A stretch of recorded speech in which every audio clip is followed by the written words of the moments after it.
Aí, ó, bom dia, tá vendo? Foi o que eu disse.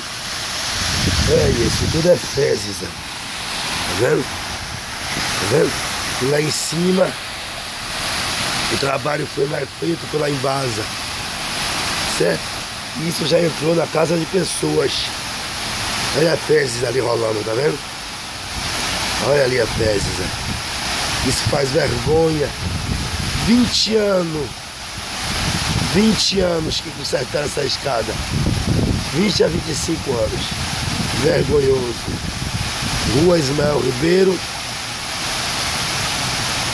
Logradouro 802, Tororó, Salvador, Bahia.